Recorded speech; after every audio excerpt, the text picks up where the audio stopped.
Alright, hey everybody, welcome back to another part of my Oscar Rundown series. Now, today I'm going to be covering the movie Green Book, and I'll briefly talk about the movie Vice, because while I do feel like I can talk about Green Book for a little bit, for a while, I do feel like I don't have that much to say about Vice, so we'll just sort of lump them together. Now, Green Book is directed by Peter Farrelly, one of the Farrelly brothers. You know, the guy who was responsible for such movies like Dumb and Dumber and There's Something About Mary and Shallow Hal and The Three Stooges and a couple of other crappy comedy movies over the years, but that is besides the point. This is supposed to be the true story about how Tony Lip, or Frank Vallelonga, I think I might be butchering that, but I don't know, is assigned to drive famous pianist Don Shirley on a tour through the Deep South. Now, this, seeing as though this is the 1960s, yeah, people of color in the Deep South, they don't get along.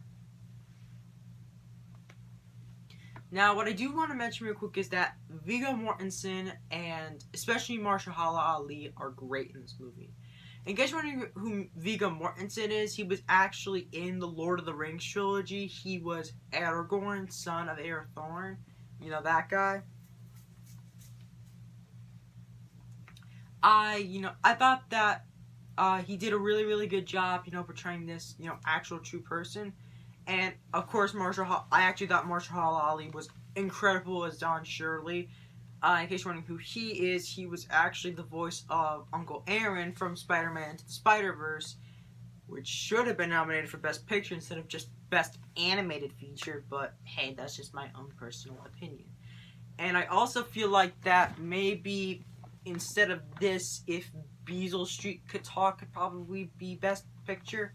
But then again, that's just my own personal opinion. I still really liked Green Book. Now, you know what? I think I'm just sort of lumping these two together because, the more I think about it, I really don't feel like I have that much to talk about with these two.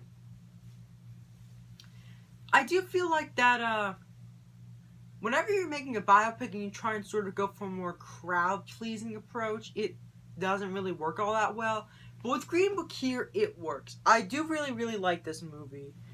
This is definitely a movie in which audiences liked it a little bit more than the critics did, because on Rotten Tomatoes, it currently hovers between a 79 to 80% right now, while the audience score is somewhere in the early 90s, so from like a 90 to a 94, I think. So there's that. So, yeah, I do think the audiences are going to be slightly more lenient on this movie. But then again, it's really hard to talk about this movie because I really don't feel like there's not much to mention about. Aside from the fact that apparently a lot of the living members of Don Shirley, the living relatives at least, believe the fact that this film is historically inaccurate because they thought that the relationship portrayed between Tony Lip and Don Shirley in the movie was a lot different than real life because they were just seen as employer and employee, all the other stuff. And Mahershala Ali or Peter Farrelly, one of the other people, went out to them and pretty much stated that if we'd known about this, we probably would have gone out to you and asked you to help us. In fact, I'm pretty sure Frank Vallelonga's son actually was one of the people who wrote the screenplay, so this must have showed the fact that he would have been cool with it, I guess. So, yeah. With Green Book, I really don't feel like that there's much. Honestly, I feel like that I'm putting both of these together because I don't feel like there's that much to talk about. Because I think they're both, I think Green Book is a good movie. I think I would give it an 8 out of 10. So, it's a solid film. Then, Vice. Ooh, boy, Vice. Ooh, this movie is interesting. So, this is written and directed by Adam McKay. You know, the guy behind Anchorman, The Legend of Ron Burgundy, and Old School. Ah, jeez. As you can obviously tell by me laughing, this director is mainly known for comedies. He did another biopic that's sort of related to this called The Big Short. It had Brad Pitt, it had Christian Bale, it had Steve Carell, it had Ryan Gosling, it had a lot of big people in it. Same thing happened with this. It got Christian Bale as Dick Cheney, which instead of calling this movie Vice, they just should have called it Dick, as they pointed out in honest trailers. But because I thought it's a little bit more funnier, I guess, just because it's just an excuse just to say Dick. I don't know, but that's just me. You got Amy Adams as Lynn Cheney. You got Steve Carell as Donald Rumsfeld. And you got Sam Rockwell as George W. Bush. By the way, you gotta give it to Christian Bale because he took on a lot of effort and a lot of time just to look like Dick Cheney, and man, he looks convincing. The makeup in this movie is amazing because I can actually see Sam Rockwell and not see, oh, that's just Sam Rockwell pretending to be George W. Bush. I see George W. Bush because it's so spot on. But this is a movie in which I do feel like that it can be a bit polarizing because when this movie came out, it received very, very polarizing reviews. Like, some people absolutely loved it, some people absolutely hated it.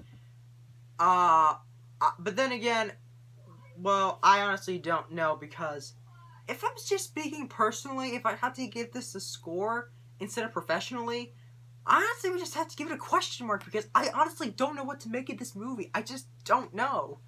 I knew it had some good performances in it, which is definitely nice, but other than that, I don't know what to make of this movie because sometimes it'll do something very interesting, like how when one part of you think the movie's supposed to be ending, but then it keeps going when George W. Bush asked Dick Cheney to help him with his presidential campaign and run for vice presidency.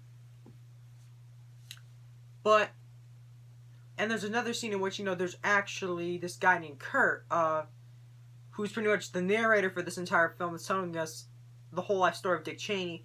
And apparently after Dick Cheney ended up having his most recent heart attack, as he's telling the story, a car accidentally backs into him and kills him, and his heart goes into Dick Cheney, and you pretty much just hear him, even though he's dead, he's just still narrating. And then there's another part in which, at the beginning of the movie, in which it says, we have no idea how a lot of this stuff went down because Dick Cheney was known to be one of the most secretive vice presidents of all time. But we did our effing best, okay? They didn't actually say effing or the okay thing. It's like they actually used the F word. You get the idea what I'm trying to say. And then there's another part in the movie in which they pretty much say, in which Kurt is narrating, we never really truly had any idea about what the Cheneys were thinking around this time period because it's not like we're just gonna randomly make Shakespearean soliloquy or something, and then they proceed to go through Shakespearean soliloquy or something like that. Yeah, this is a movie in which there are many positives and many negatives to it. Sometimes it can be really funny and the performances are good. But if I had to speak professionally, I think I might give it a 6.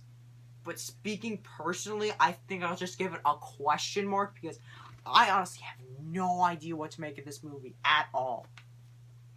Aside from the fact that the performances were good and there were some funny moments here and there. By the way, I did not like the post-credit scene at all. It was kind of stupid. And it's sort of supposed to hammer in the message that corrupt business and government are bad. So, yeah. Honestly, professionally, I guess I have to give it a 6, but personally, I just give it a question mark because I don't know what to make of this movie. I don't. So yeah, tune in next time where I conclude my series by going over Black Klansman, a return to form for Spike Lee, and I briefly discuss The Favorite and Roma. So, because I actually was able to squeeze in enough free time for me to actually watch those movies. So, yeah, until next time.